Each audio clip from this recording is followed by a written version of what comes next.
How's it going, everybody? Chris Cart's back through the mail. Monday, 8 returns for you today, including our very first one from St. Paul, Minnesota, with a lot of stuff in this envelope. Looks like we've got some answered questions, hopefully, and a stack of hopefully autographed cards from Dana Kicker. Dana Kicker signed the Fleer Ultra here. Signs for $1 a card. So you know what I did? I sent him 10 cards, and I can't believe there's 10 cards of a guy that just got into 50 games in 90 and 91 for the Boston Red Sox before having 2 elbow surgeries and calling it a career. 50 games, and I sent him 10 cards and $10, which went to the Dana Kicker Scholarship Fund. 10 different cards, and I actually have 5 or 6 more cards off here in a pile that are also different, so what a crazy amount of cards he had. Of course, 90 tops traded in there, which I went through my 90 tops traded box and pulled out a bunch of people that TTM. So, like I said a couple weeks ago, you'll be seeing some 90 tops traded cards in these TTMs from here on out. Mr. Kicker, let's see what sort of answers he gave us. How many autograph requests do you typically receive each week or month? He says 3 to 5 per week. Is there any pet peeves you have from us autograph hounds? He says a handwritten note means more than a form letter. Do you still follow the game? What do you think of new rule changes? He says, not a fan of the new rules. I'm a volunteer bench coach at a local community college. I do know in 2017 he was the pitching coach of the Dakota County Technical College there in Minnesota. He's now a volunteer bench coach, perhaps of the same team. I'm not quite sure where he's at. Started working for UPS in 1988 during his off seasons with Pawtucket as a driver, worked his way up to enterprise account manager, and retired in 2018 after 27 years at UPS. There you guys go. There's information. There's the $10 I sent him. And no, I contend my typed out letter was not a form letter, if you could read it. I specifically mentioned all of his cards and which ones I enjoyed the most and those I enjoyed the least. Up until this year, I hand wrote every single one of my TTM requests, thousands of them in fact, but I wanted to do questions this year and just not able to do it and be able to legibly write that long and actually expect these guys to be able to read my writing and answer any questions. So I have seen some of these generic form letters that people send out. They are quite embarrassing. You know, there's a guy that watches still that doesn't like half the stuff I do and always gets on me about stuff.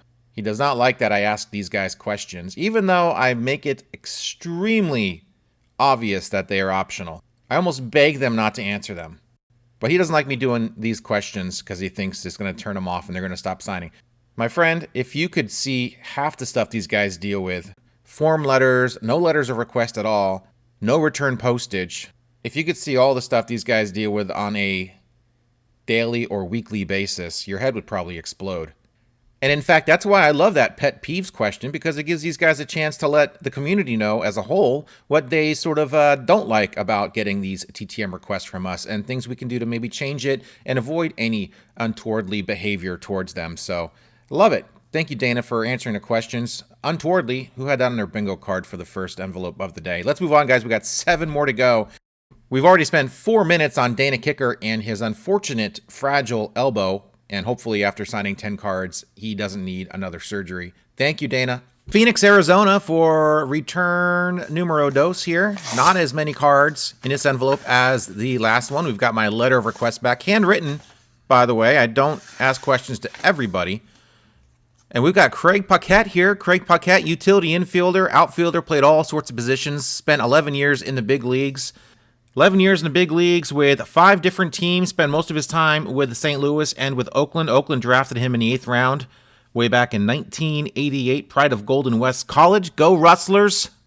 Yes, there we go. Craig Paquette, nice signature there. 97 Fleer. I love those cards. 96, 97 Fleer had the different card texture, which just makes it glorious for us autograph guys. In fact, probably the top Fleer set to maybe chase after in the 90s there. After a 95 Fleer debacle and how terrible those cards were received, visually speaking, 96 and 97 were awesome. 97 a little bit more awesome than 96, but they both had those nice papery type textures which adhered to ink so well. Awesome return from Craig Paquette. There's information. Awesome return. Thank you, Craig. Let's move on, guys. Return number 3. North Texas, Texas.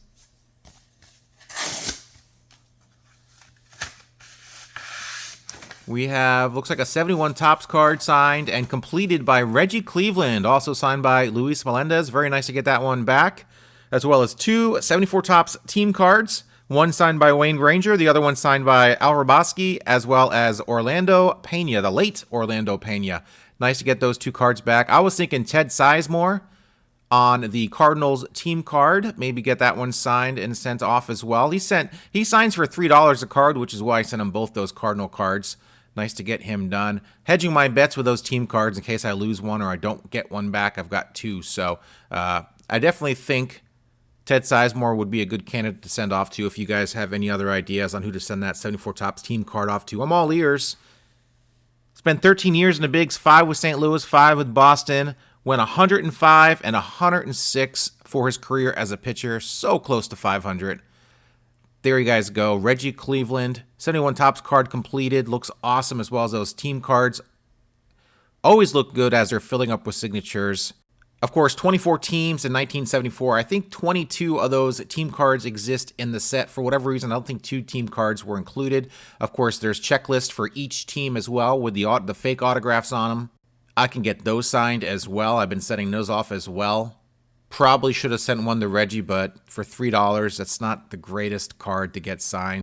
1974 Topps, man, it's the gift that keeps on giving. Way too many projects for me while trying to complete that set. These team cards, these signature cards. Good grief. Let's move on, guys. Return number 4. Carroll Stream, Illinois for our 4th return. And we have Ryne Sandberg on a, if I remember my Ginter cards, I think this is a 2014 Ginter and a 92 Bowman. I got a Dana Kicker 92 Bowman card signed as well. Man, I love that design. Love getting those cards signed. Congratulations to Ryne, cancer-free. Spent the last 8 months battling prostate cancer. Everyone was happy to hear a clean bill of health as of August of 2024. Rang the bell. Congratulations. 64 years young. He's got hopefully many more years left with us and many more years left signing autographs. He's probably signed about 1 million of them in the last 5-10 years, as long as he's been signing. $10 a card for Ryne Sandberg. Glad to get a couple of these cards signed. Of course, played between 81 and 97, 15 of those years with the Cubs, and inducted into the Hall of Fame in 2005. Awesome return from Ryne. Congratulations. Let's move on, guys. Return number 5. Kansas City, Missouri here on our 5th return. And we have, looks like some vintage. Looks like my letter of request back from Mr. Rollie Sheldon. Rollie Sheldon, and inscribed index card as well. Looks like we've got a 62 Topps, 65 Topps, 66, and 69. Signed beautifully by Rollie Sheldon, 1961-1962 Yankees World Series champions, although he did not pitch in the World Series. You still got a ring, at least you do now. In fact, if you play one game for a team in any year they win the World Series, you got a ring. I think that's how they do it now. 1964 American League champions as well. Spent 60 and 65 with the Yanks. 5 years total in the big leagues, 4 with the Yanks. Also a few years with KC and Boston. Played some basketball and baseball at UConn for 1 year before being drafted by the Yankees. Spent 4 years in the Air Force prior to that. Lied about his age. Said he was 19 when he was signed by the Yankees, when he was actually 26 years old. Reference for that is the great Jim Bouton book, Ball 4. That's pretty much standard reading for anybody. I believe I read it when I was in grade school. I should probably read it again. There you guys go, Rollie Sheldon. Awesome return from him. Moving on, guys, to return number 6. Salt Lake City, Utah, from the great Vern Law. Vern Law, 16 years in the bigs, between 50 and 67, all with the Pittsburgh Pirates.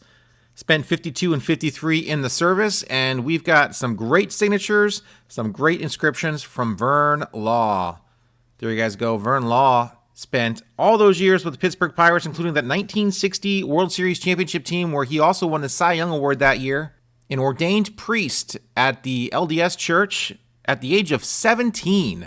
And here is, once again, a very tiny note from Vern Law, who used to write pages of notes in very tiny writing. Thankfully, it's much shorter now. Let's see what Vern has to say. I do charge $10 a card as my signature is worth $50. My agent tells me don't sign for less. Well, I don't like to tell fans to send 50 as that would eliminate younger fans. To make you feel better, I'll sign with my stats on your plain card. Thank you, Vern. Well, I did send $10. I did not send $10 a card. I sent $5 a card. So, strangely, he said he was just going to sign the index card, but he signed everything, including stats on everything. So, obviously, a very sweet man. Always has been. Always been very gracious.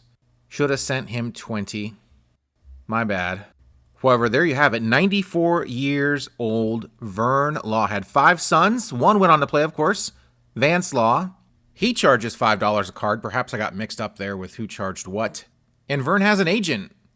Go figure. $50 for his signature. I'm not quite sure that holds up under eBay completed auction scrutiny. But he certainly does have a beautiful signature and always obliges with many stats, even though I didn't ask for any of them. Guy is obviously proud of his career and his accomplishments. Very nice return from Vern. Lost his wife of 72 years in 2023. 72 years, maybe 73 years. That is unbelievable. All right, let's move on. Return number 7. All right, friends. Next one is from Don Guile. This is from 2020, November of 2020. Don't rake me over the coals, guys. I've still got a box of envelopes I've never opened, and we've got Don Giles, who passed away in March of 2021, signed a 61 Topps rookie. The star rookie had 2 years of star rookie cards, which is pretty awesome. Huge guy, 6'6", 220, nicknamed the Bear. He was a catcher and a first baseman. I can't believe that guy that big was a catcher. Spent 59 to 62 with the Boston Red Sox, got into 131 games in those 4 years. Don Guile. This was back in 2020 where I was going through the oldest players basically in the big leagues that still signed and sending to everybody. So I'm not surprised I got a few of these envelopes with some guys that have passed on. Still yet to open. Obviously, there's a send-off, but that doesn't do anybody any good. Don Guile, catcher, first baseman for the Boston Red Sox. Happy to see these cards after almost 4 years. And let's move on, guys, to return number 8. All right, another Don and another address return label here. Mr. Don Lee spent 9 years in the bigs with California, Minnesota, Houston, Detroit, and Chicago. Of course, he was on the Washington Senators when they moved to the Minnesota Twins, or became the Minnesota Twins. And we've got a really cool photo included with a thank you on the back. In fact, I'm glad I didn't rip that photo. Man, I was close to ripping that photo, wasn't I? He was on the very first ever Minnesota Twins team when they moved from Washington back in 1961. He inscribed the 61 Topps card with first ever Twins team. Very nice return from Donald Lee. Included an extra photo. Very happy to see that. Always nice to get a little bonus back from some of these guys. Really nice photo, actually. It looks almost like an original period piece. Doesn't look like anything new that was printed off. Haven't gotten Donald Lee in forever. Glad to see him on Through the Mail Monday once again. I've gotten him before, if you guys can recall. There's information. Awesome return. An awesome way to finish out this week's Through the Mail Monday. A little bit of everything in this video. As always, look at that haul. What a crazy amount of cards. Thanks to Danny Kicker, who signed 10 cards for $10. What a bargain. Sid Breamish, except Sid actually adds the Bible inscriptions and verses on his cards. So let's go, Dana. Step up your game a little bit. Hope everyone out there had a great weekend. College football this Saturday. My Ducks are playing the Idaho Vandals. I had one guy I played high school football with that went on to play for Idaho way back in the day, like 99, maybe 2000. You guys ready for college football with this whole realignment? The Pac-12 is gone. It's just the Pac-2 now with Oregon State and Washington State. I'm a little sad to see it go as an Oregon Duck West Coast guy, but you know what? I'm very excited for some of the matchups this year. Michigan State, of course, Ohio State. That should be very interesting. In fact, somebody asked me the other day on my intro video, which I hate and I need to re-record eventually, asked me why I am a Mets fan since I live in Oregon. Well, I grew up the first 15, 16 years of my life in New Jersey, a little town called Hampton Borough. Technically, I guess that's not a town. It's a borough. It resides in Hunterdon County. My father was a union carpenter Worked a lot in New York. Drove Route 31 almost daily, and by the time he was able to retire, said, adios, New Jersey. The property taxes were insane, and we moved to Prineville, Oregon. Quite the change for me. I did not want to go. Of course, I missed my Mets. Thankfully, my dad got the big satellite dish so I can get Sports Channel New York. I think that was a channel at the time, as well as WWOR on the big satellite, and watch as many Met games as possible. In fact, we lived in such a remote area of Prineville, we did not have cable service providers that made it to where we are. In fact, internet was dial-up, and the speeds weren't more than 1400 BDPS. Is that what it is, Bods? 1400 while going to high school there, which was murderous in the mid-90s when the internet was a newfangled thing, and it was awesome for all my friends in town, and it was terrible for me. Took me like an entire evening to download an MP3. But now, of course, I settled down. I thought I would move back to the East Coast, but man, I love the weather out here. The rain is a bit much, yes, but there's no humidity. And when I go back to the East Coast, I do not miss the humidity, do not miss the taxes. Oregon's getting pretty bad with their taxes, but so far it's manageable. Get back to me in a couple years. I'll let you know where I'm at with that. But yeah, became an Oregonian, went to the University of Oregon. Probably could have played for the Idaho Vandals if I walked on or got any sort of scholarship. I did not want to be a Vandal. I wanted to be a Duck like my sister who went there. Anyway, as always appreciate the comments. Thanks, guys, for leaving them. I'm going to go through last week's Through the Mail Monday number 291 video. Go through the comments real quick and respond to them live on my next video here, which is this one, 92. Eric Lindsley said, nice returns this week. Love the New Haven Raven card. They played at my hometown when I was younger, and they played at Yale's baseball stadium. Yeah, the New Haven Ravens. David Need played there. I think 2003 was their final year in the Eastern League. Craig Lammers always comments. Thank you very much, Craig. Love reading whatever you have to say. Have one out to Fan Zone at the moment. Yeah, Carmen Fan Zone. What a great name, right? Corbett, nice, especially the Senior League card. Yeah, I sent Corbett a bunch of cards, including that Senior League card. Love getting those Senior League cards signed. Of course, the Line Drive cards as well as a New Haven Raven card. Love those cards every time I see them.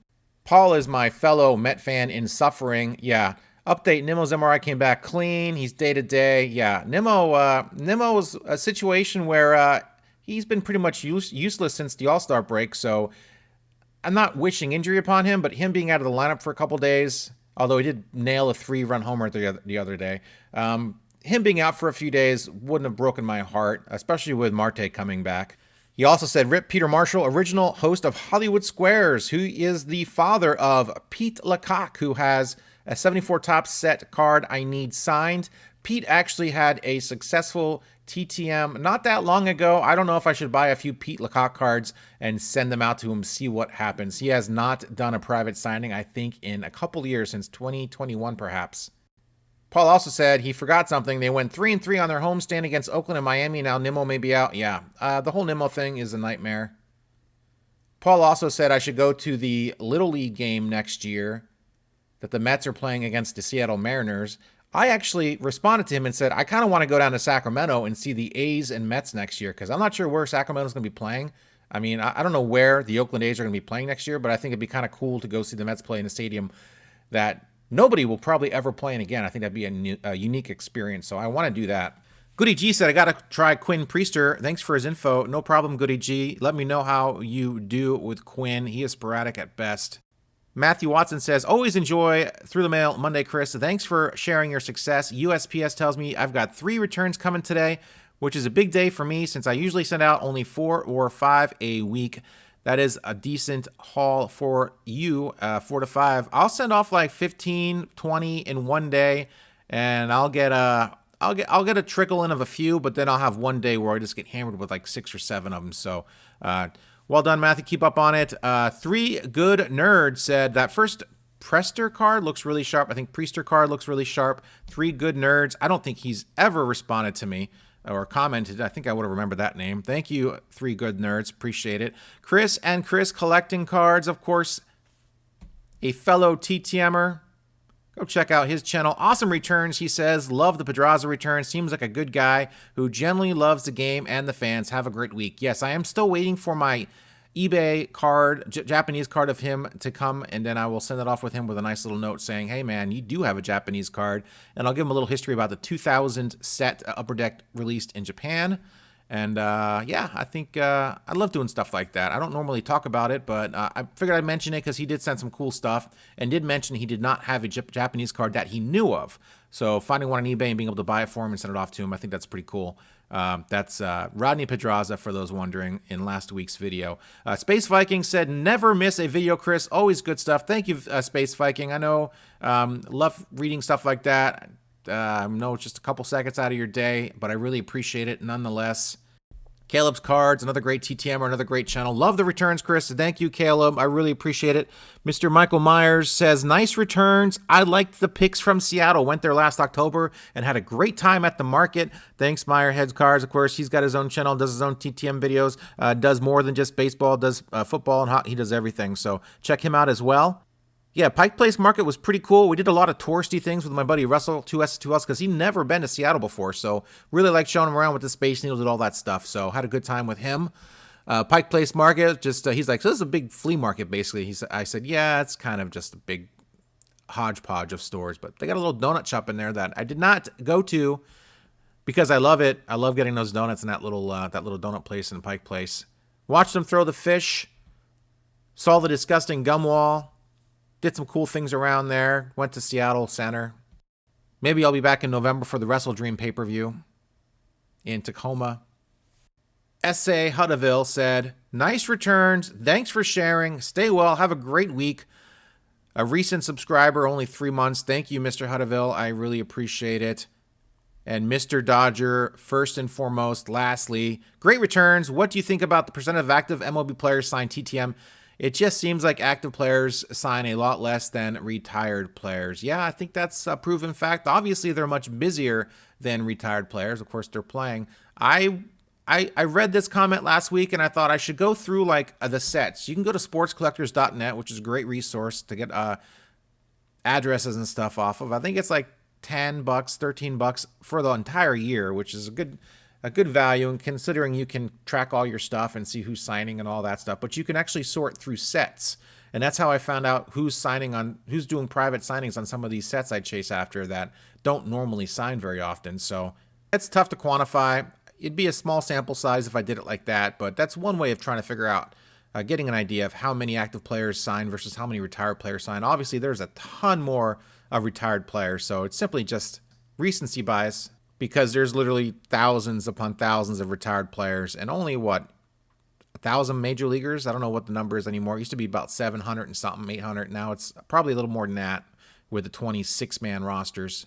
And let's see, have any been held for review? None held for review. That's great. Normally I don't look at held for review because there's nothing on there, but I figured I'd check. There's nothing on there. That is it, my friends. Thanks for watching this week's Through the Mail Monday. Put it in the books. Hit that subscribe button, hit that like button, and comment down below. Let me know what you guys thought of this week's returns. And hell, I'll do this again next week as well, perhaps. And that is it, my friends. See ya.